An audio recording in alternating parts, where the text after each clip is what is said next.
Hello everyone, in this session I am going to talk about EDU Catch Simulator.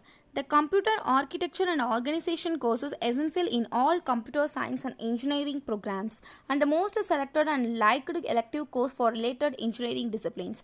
However, the attractiveness brings a new challenge. It requires a lot of effort by the instructor to explain rather complicated concepts to beginners or to those who study related disciplines.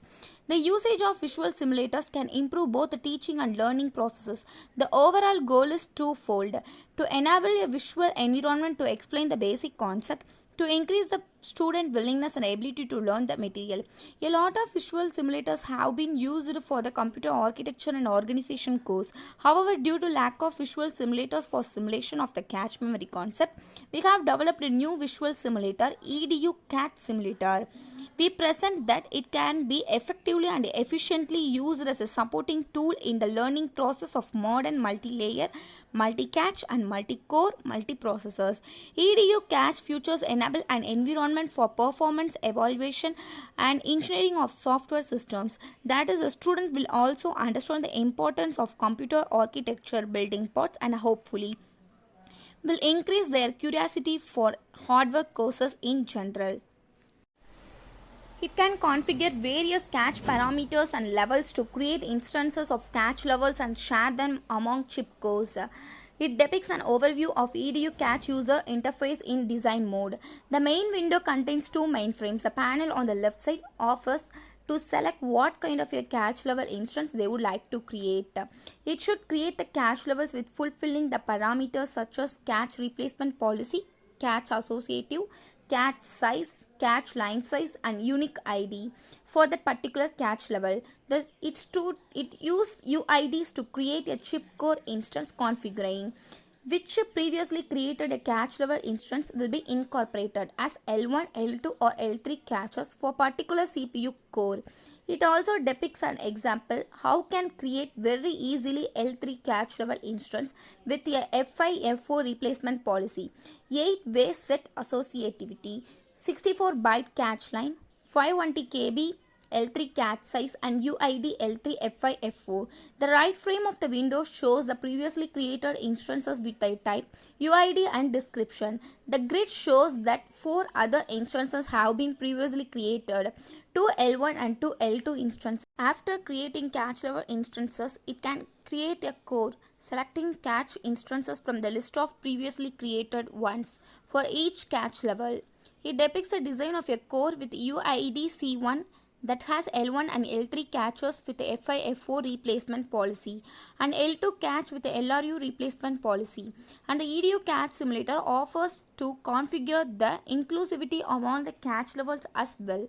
The main advantage of our EDU Cache Simulator compared to others is in allowing the design of multiplying processor with 2 or more cores, which can share the same cache level instance. For example, choosing the same instance for all cores as L3 cache will design a shared last level L3 cache. It can configure 2 by 2 cores to share last level cache and can share L1 or L2 caches among the cores as well. Finally, it can save the created configuration that represents a CPU chip. They configure which core instances they would like to include on the chip and they are prompted where to save the configuration file. The configuration file format is discussed in Appendix A. Simulation mode. EDU cache design mode is used for configuration and the simulation mode for execution, simulating and analyzing. After the configuration of the CPU chip with multiple cores per chip and multiple cache levels per each core, it should load the memory addresses and then run the simulation of accessing for those addresses. It depicts a simulation mode. Its main window consists of simulation control menu bar, loaded address trace frame, verbose output frame and visual representation frame. Simulation control menu bar. The menu bar is a central control hub for the simulation process. It contains two menus, simulations and constructions. Loaded address trace frame. Loaded address trace frame is located on the top of the left side and shows the contents of the trace file. The item consists of two parts. The first part is a course UID showing which course should read and the address.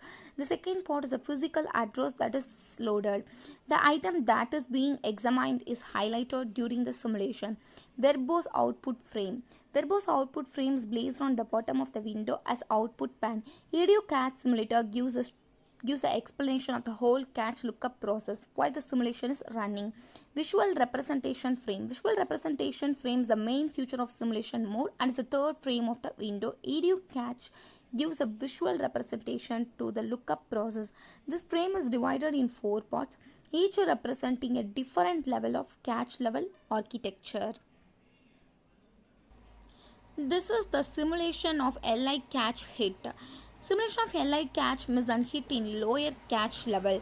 When a catch miss occurs in a particular catch level, then all the catch level, catch set and catch lines that were looked up are highlighted with a red. Depicts a scenario of L1 catch miss and successfully look up catch level. L2, that is L1 catch miss and L2 catch hit. The EduCatch simulator highlights L1 elements with red and LU elements with green. The result from this lookup are also seen in the verbose output.